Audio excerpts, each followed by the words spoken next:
Hi hello నమస్తే అండి. Welcome back to Vinodas world. ఈరోజు మన ఛానల్లో రెసిపీ వచ్చేసి ఎగ్ లేకుండానే ఎగ్ బుర్జీ ఎలా చేయాలో ఈరోజు వీడియోలో చూపిస్తానండి. అదేంటక్క, ఎగ్స్ లేకుండా ఎవరైనా ఎగ్ బుర్జీ చేస్తారా? నువ్వు తప్పుగా థంబ్నెయిల్ పెట్టుంటావు అని అనుకుంటున్నారా? లేదండి, వీడియో ఎక్కడ స్కిప్ చేయకండి. అలా అయితేనే నేను ఎగ్స్ అనేటివి అస్సలకే వాడకుండా ఎగ్ బుర్జీ అనేది ఏ విధంగా చేస్తానో మీకైతే చూపిస్తానన్నమాట. నేను చేసే ఈ ఎగ్ బుర్జీకి కావాల్సింది ఎగ్స్ కాదండి, ఓన్లీ శనగపిండి ఉంటే సరిపోతుందన్నమాట. సో మనకు ఎగ్ బుర్జీ అనేది రెడీ అయిపోతుంది. ఇంట్లో ఎలాంటి కూరగాయలు లేనప్పుడు కూడా ఈ విధంగా కూడా ఈ రెసిపీ చేసుకోవచ్చు. రైస్లోకి, రోటీలోకి చాలా అంటే చాలా బాగుంటుంది. ఇక లేట్ చేయకుండా వీడియోలోకి అయితే వెళ్ళిపోదాము. దానికోసం అయితే నేను 1 కప్పు శనగపిండి తీసుకున్నాను. దాంట్లోనే 1 స్పూను బియ్యపిండి, హాఫ్ స్పూన్ దాకా సాల్ట్ అయితే వేసేసి ఒక్కసారి టోటల్గా అంతా మిక్స్ చేసి కొంచెం కొంచెంగా వాటర్ అయితే యాడ్ చేస్తూ మనకు దోశ బ్యాటర్ లాగా దీన్ని అయితే కలుపుకోవాలండి. అస్సలు ముద్దలు అనేటివే ఉండకుండా చాలా అంటే చాలా పల్చగా ఉండాలి. నేను ఈ వీడియోలో చూపిస్తున్నట్టుగా మనం బ్యాటర్ అయితే రెడీ చేసి పక్కన పెట్టేసుకుందాం. ఇప్పుడు వచ్చేసి గ్యాస్ స్టవ్ అయితే ఆన్ చేసి ఒక కడాయి అయితే పెట్టేసి దాంట్లో 2 స్పూన్స్ దాకా ఆయిల్ అయితే వేసేసుకున్నాను. గీ కూడా వేసుకోవచ్చండి, కాకపోతే నేను ఆయిల్ అయితే వేసేసాను. సో దాంట్లోనే ఫస్ట్ వచ్చేసి హాఫ్ స్పూను జీరా అయితే వేసేసి అది కాస్త చిటపడలాడిన తర్వాత ఇప్పుడు ఒక ఆనియన్ అయితే చిన్నగా తరగైతే వేసుకోండి. దాంట్లోనే చిన్నగా చాప్ చేసుకున్న అల్లం కూడా వేసేసుకోండి. ఆ పైన కొంచెం కరివేపాకు, ఆ పైన 2 పచ్చిమిరపకాయల మధ్యలోకి చీల్చుకొని వేసేసుకోండి. దాంట్లోనే 1 టమాటా చిన్నగా చాప్ చేసి అయితే వేసేసుకోవాలి.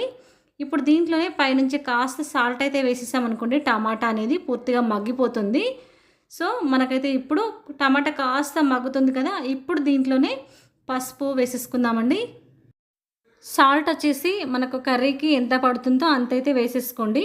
సో పిండిలో కాస్త వేసేసాము, టమాటాలో కూడా కాస్త వేసేసాం కాబట్టి మనకైతే సాల్ట్ అనేది పర్ఫెక్ట్గా సరిపోతుందండి. ఇప్పుడు టమాటా మగ్గిపోయింది కదా, ఇప్పుడు దీంట్లోనే మీరు తినే స్పైసీకి తగ్గట్టుగా నేనైతే 1 స్పూన్ దాకా కారము, 1 స్పూన్ దాకా ధనియా పొడి, హాఫ్ స్పూన్ దాకా గరం మసాలా ఇవి కూడా వేసేసిన తర్వాత మరి కాసేపు అయితే ఉంచేసానండి. సో మనకు ఆల్మోస్ట్ గ్రేవీ అయితే రెడీ అయిపోయినట్టే ఎగ్ బుర్జీ కోసం అయితే. ఇప్పుడైతే మనకి ఇలా ఆయిల్ అయితే పైకి వస్తుంది కదా, ఇలా పైకి వస్తున్నప్పుడే మనము కలిపి పక్కన పెట్టేసుకున్నాం కదండి శనగపిండి బ్యాటర్ ఉంది, ఆ బ్యాటర్ అనేది తీసేసి ఇలా ఈ కడాయిలో పైన ఇట్లా మొత్తం వేసేయాలన్నమాట. ఆ ఉన్న గ్రేవీలో ఇలా ఒక దోశలాగా వేసేసుకోవాలి. వేసిన వెంబటిని కలపకూడదండి, దానిపైన బౌల్ పెట్టేసి దాదాపు ఒక 10 మినిట్స్ దాకా దాన్ని అలాగే వదిలేయండి, దాన్ని అస్సలకి ఏం చేయొద్దు. సో ఇప్పుడు 10 మినిట్స్ అయిన తర్వాత ఇప్పుడు మూత తీసేసి వాటినైతే చిన్న చిన్న ముక్కల్లాగా అయితే కట్ చేసుకోవాలండి, వెంబటినే కలపకూడదు. సో నేను చూపిస్తున్నాను కదండి వీడియోలో, ఆ మాదిరిగా చిన్న చిన్న ముక్కల్లాగా కట్ చేసుకుని ఆ ముక్కలన్నిటిని రివర్స్ అయితే చేసేసుకోండి. సో ఇలా రివర్స్ అయితే చేసేసుకున్న తర్వాత మనకు గ్రేవీ అంతా శనగపిండికి పట్టేసి మనకు మంచి కలర్ఫుల్గా అయితే కనిపిస్తుంది కదా. సో ఇలా తిరిగేసిన తర్వాత కూడా ఇంకొక 10 మినిట్స్ మనం దాన్ని అలాగే ఉంచాలండి, ఎందుకంటే ఒక సైడే శనగపిండి అనేది ఉడికింది కదా, ఇంకొక సైడ్ కూడా ఉడికిపోతుంది అన్నమాట. సో అన్నీ తిప్పేసుకున్నాం కదా, ఇప్పుడు వీటిని మనకు ఎగ్ బుర్జీలాగా రెడీ కావాలి కదా, అందుకు ఇలా చిన్న చిన్నగా మనము ఇలా కలుపుతూ ఉన్నామనుకోండి, అది చిన్న చిన్న ముక్కల్లాగా మనకు ఎగ్ బుర్జీ ఏ మాదిరిగా రెడీ అవుతుందో సేమ్ అదే మాదిరిగా ఆల్మోస్ట్ మనకైతే రెడీ అయిపోయింది కదా. సో ఈ ఎగ్ బుర్జీ చపాతీ, రోటీ, ఫుల్కా, రైస్ దేంట్లోకైనా కూడా చాలా చాలా బాగుంటుందండి. సో మనకైతే ఫైనల్గా ఎగ్ బుర్జీ అనేది ఈ మాదిరిగా రెడీ అయిపోయింది కదా. ఇది ఎవరైనా గెస్ట్లు వచ్చినప్పుడు మీరు ఇది పెట్టారనుకోండి, ఇది ఎగ్ కర్రీ కాదు అంటే ఎవ్వరూ నమ్మరండి, అంత బాగా ఉంటుందన్నమాట. సో మనకు ఒక 5 నిమిషాల తర్వాత గ్యాస్ అయితే కట్టేసి దానిపైన కొత్తిమీర వేసేసి కాసేపు అయిన తర్వాత వేడి వేడిగా మనము రైస్లోకైనా, రోటీ, ఫుల్కాలోకైనా దేంట్లోకైనా సర్వ్ చేస్తామనుకోండి, వావ్ అనకుండా ఉండలేరన్నమాట. సో నాన్ వెజ్ తినని వాళ్ళు ఉంటారు కదండి, వాళ్ళ కోసమైతే నాన్ వెజ్ తినని వాళ్ళు మీ ఇంటికి ఎప్పుడైనా వచ్చారనుకోండి, వాళ్ళకి ఈ విధంగా ఈ ఎగ్ బుర్జీ అయితే చేసి పెట్టండి.